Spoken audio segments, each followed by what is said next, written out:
to make chicken satay because Dad Holmes going to have barbecue tomorrow with his mates at work, so we're going to make some chicken satay for him, okay?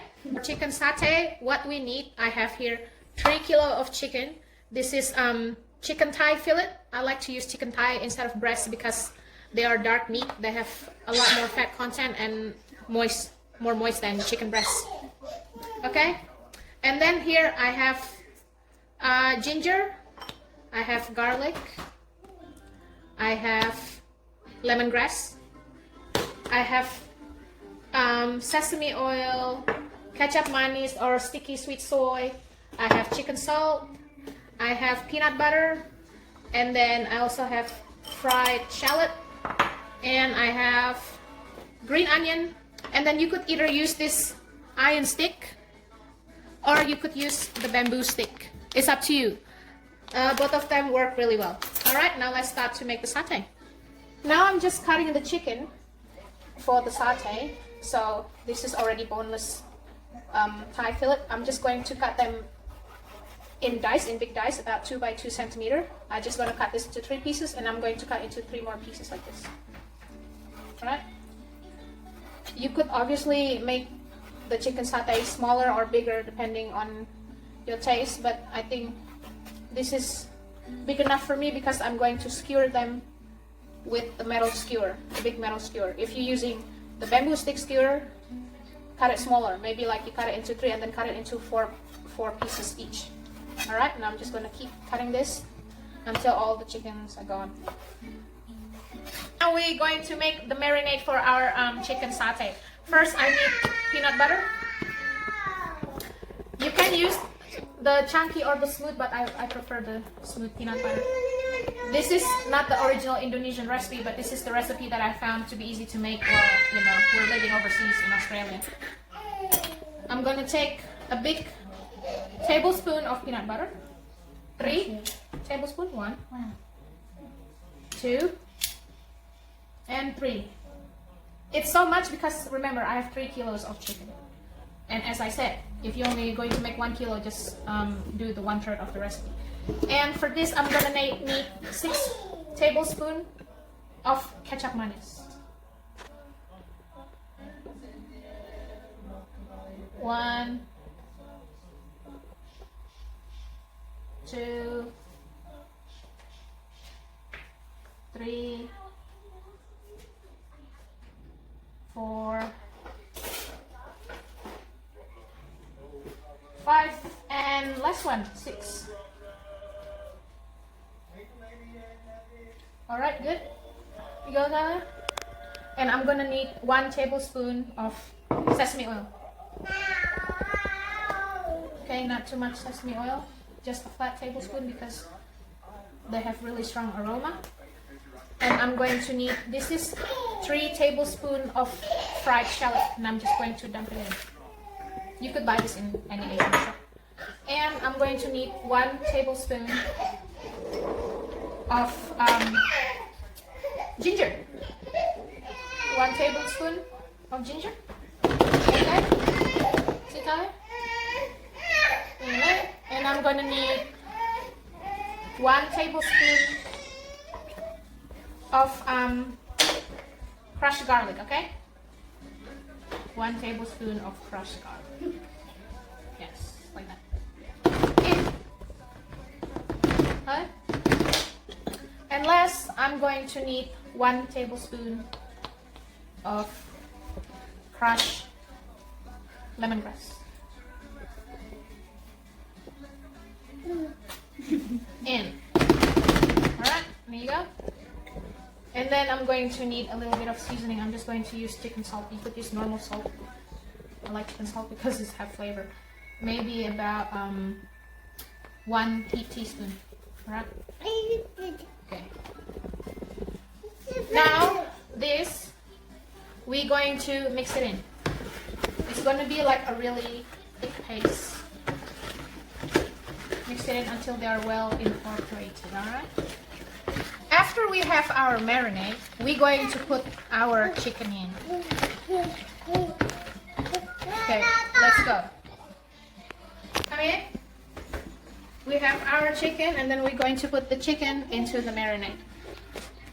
Okay, we're gonna put all the chicken in, all the 3 kilo. Right.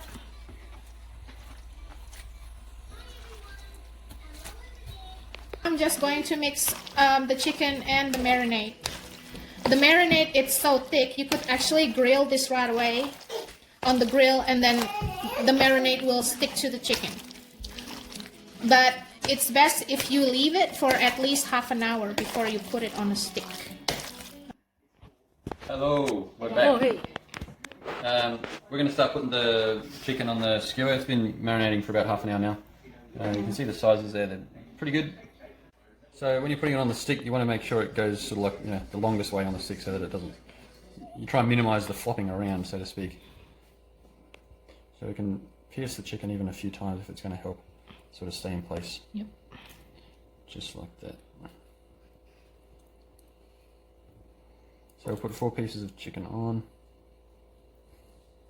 and then we'll get the spring onion, or shallot, people call it different things. Call it green onion. Green onion. Australians call them shallots. I've always called them shallots. My darling wife calls them green onion. Green onion. Shallot is the little red bulb, one. yeah. The bulb one. That's shallot. My mother always called these shallots, but there we go.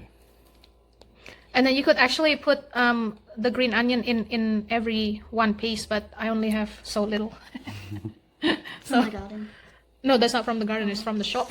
Oh, yeah. So we're just going to put every 4. I think that may be enough if we just put another piece.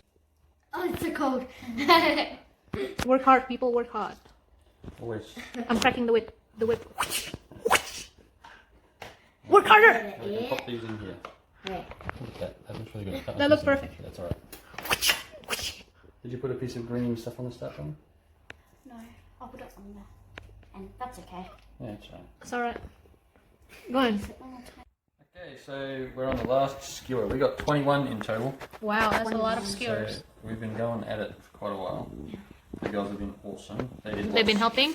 They did lots of skewers each. Yeah. And the last little piece. There we go. Yay. So we're done. You were done. Alright, so we're going to do them on the stove tonight. These are fantastic on a charcoal grill or just your barbecue with a bit of flameage. They're really good. We're just doing on the little... This is actually a camping barbecue plate. It's got the grill on one side, but we just like doing them on these. It's just a bit quicker and tidy than having to wash the barbecue up all the time. So we'll put these on like a medium heat and a bit of oil, just so that they don't stick. You can brush if you want. Do it nice and evenly and slowly. You don't have to do it quick. Just keep it around the middle. Yeah, bring it all out to here. All on the ends as well? Yeah, everything.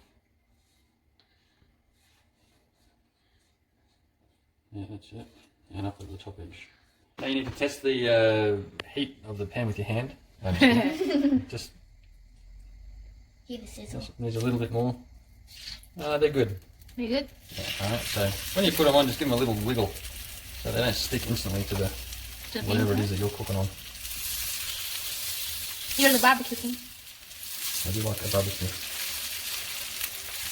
And just cook them slowly. You cook them too fast, they're going to get burnt real quick because there's plenty of sugar in this with the kecap mayonnaise and other bits and pieces. So not overly sugary, but it just burns really quick. Okay, we'll be back. Alright, so we've just turned them. You got to keep a close eye on them. You don't want to let them get away because they can burn quite quickly, as I mentioned before. You don't want to walk away from them either. Keep a nice close eye on them. Alright, looks like they're all done. We've got a nice bit of golden, some little black bits. Oh, And yummy. all the nice little bits in there. Look at So that. excited. Alright, put them on. Yeah, we'll just wait for them to cool down. Turn up the stove. We'll clean that up in a minute. But we'll get the rest of them going. Yummy. Our chicken satay. Choose also ketchup mayonnaise. Ketchup mayonnaise. Yeah, you could eat it with ketchup mayonnaise like this, just drizzle on top of it, or Peanut sauce. you could make peanut sauce. Just drizzle this a little bit like this. They're so good eaten with rice, of course. Everything good with rice. And then as an accompaniment, if it's really traditional Indonesian chicken satay, you will have it with shredded cabbage, fresh tomatoes, fresh shallots, and then sambal chili, of course, and then some pickled cucumber. Okay, now we're gonna try. Dig in. Dig in. Dig in. Oh. I'm gonna dig in. Let's see how it tastes like. Oops, I'm gonna use my hand. What? It smells good. It's so good. Good. Nice. Look at that. All right. Enjoy. Wow. Cooked with rice. Oh, I said that. Oh, you just had the last one. It's so good, isn't it? Don't forget all these bits. These are the best bits. They're the crispy bits. See you later. See you, Daddy. Thank you. Bye. Bye.